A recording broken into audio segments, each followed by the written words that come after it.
So, how do we explain this? Now, let us just look at the occupation that is assigned to the Palay people. The occupation is robbery. Robbery is not considered as a crime here. The robbery is considered as an occupation here. Why should they consider robbery as an occupation, not as a crime? In fact, if you take the entire Smriti literature and if you take the legal manuals of the land, you see that robbery is being punished. It is considered as a criminal offense. But why then here robbery is portrayed as a kind of an occupation rather than a crime? We have a question here. Leave it. We come to, let us say, 18th century, 19th century. So here in India, you find the entire highways being infested with, according to the colonial narratives, infested with the Thuggees. And these Thuggees were robbers. Remember, the colonial narratives speak of the Thuggees as traditional robbers. And whom did they worship? They worshipped Kali. So, the colonial science looked at them as some kind of biologically determined and culturally molded robbers. So when the so-called Thuggees were captured, their heads were cut and they were sent to Edinburgh. Of course, they should have been sent to many other medical schools also, but right now the data we have tells that the heads were cut and they were sent to Edinburgh Medical School, where the phrenologists, which is now we know it is a pseudoscience, they studied the grooves in the brain and they concluded that these people were biologically criminals, that their organs for moral values had not developed. And they attributed it to two things. One is the genetic nature and the other one is the cultural environment in which they have grown. So as a child, as children, when they were growing in a particular cultural environment, they were not properly given the moral values. So the certain tribes and certain castes were categorized as criminal tribes and criminal castes, and the parents were told they don't have the right to bring up their children because they cannot impart them proper moral values. These people are biologically deficient to impart the children proper moral values, so they had to be taken away into all schools, hostels run by the missionary and the colonial establishments, and they have to be whipped and they have to be subjected to all kind of labors, and so that these moral values can be imparted to them. So this happened in India. It happened in Native America also. For Native American tribes also it happened, but it happened very much in India. And the legend of thugs became very popular across India. And they attributed it particularly to Kali worship. Now, do we have something connecting these two?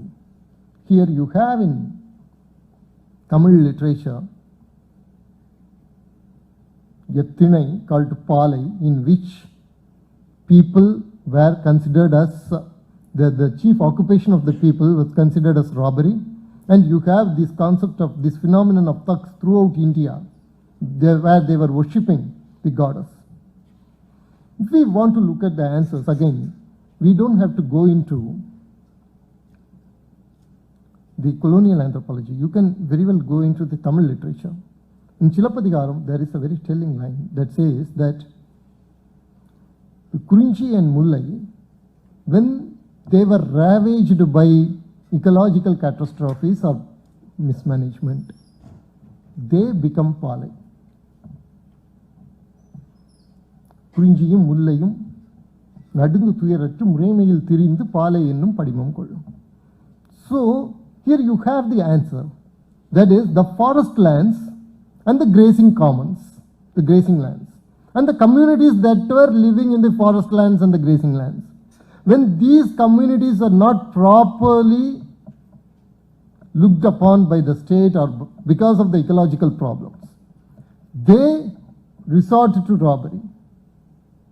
they resort to robbery. So robbery is actually seen as a kind of an indicator, a social indicator for a king or for the chieftain or for the particular state, that if there is robbery in a particular place, there is something wrong with the particular ecosystems. So you have to look into it. So here, robbery was not considered as the result of biological determinants or the results of cultural essentialism, as it was seen by the colonial ontology. The Indic knowledge system provided you a better framework to look at the phenomenon of robbery that is suddenly arising in a particular area. If there is a high incidence of robbery in a particular area, then there is something wrong with a particular ecosystem in that particular area. So here you see a better framework given for understanding the problem of highway robbery. But again, there is the question, why goddess? We are not able to understand why goddess should be given as, made as the presiding deity of Palai. The answer is again, interestingly, in the Vedic literature. In the Vedic literature, there is a goddess called Niriti. Now, the Western ontologists, again, when they were studying the Vedic literature, they considered this Niriti as a kind of a demonic goddess. Because Niriti is said to leave the place. When you are doing a yajna, Niriti is said to leave the place. Then Tandekar, a famous ontologist and a Sanskritist, he derived the etymology of Niriti from Nirriti, where there is no Rita. The goddess manifests herself as Niriti. The goddess appears herself in a fierce form. So, when the harmony of a particular system is threatened or disturbed, then Niriti arises. Now you can understand why for Palai the goddess has been made the chief deity. Because there the goddess is the manifestation of Niriti. The goddess appears as Niriti. And in fact, Tandekar points out that throughout, if you take the entire Vedic literature and study it in a holistic manner, Niriti is the alter ego of Prithvi. So, the nature as a mother and nature as a revenging goddess. You can see, for example, in the case of James Lovelock's book, there is a recent book, not recent, some at least it should be 10 years back, Revenge of Gaia, where if you see the entire planet as a big mega system, then he gives the name Gaia to that system. And he says that when there is ecological ravages against it, she retaliates back. Now you can see, now you can understand why the Tamil tradition plays goddess for Palai. And to understand that, you have to understand the Vedic literature. You have to understand at least the Vedic value system, which was something that was understood inherently by the sculptors in Tamil Nadu very easily. Whereas, for the colonial ontologists as well as the Marxist historians, this kind of frameworks never arise. So they have a deficiency in understanding our culture, our own culture. Even though they may be born and brought up in this culture, the minute they start using those frameworks, there is a deficiency in understanding our culture.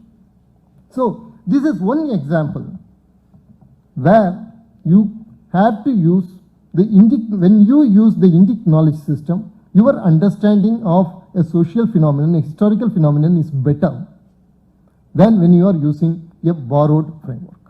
And as I said earlier, here you have what you can call epistemological pluralism. You can shift from one base to another very easily without any constraints. Whereas in the case of West, such a shift is very difficult. You have the Aristotelian framework, and then over that is built the monotheist theology. And it is based on that you do science. Then when there is a big problem, when there is a paradox, then you find it very hard to move from that particular base to another. You have to search for it. And of course, you will search and you will find it. That is another thing. But you have to search for it. Here, in the case of India, you don't have that problem. This is a uniqueness that our system has, but which we are allowing it to erode. We are not importing it to our children.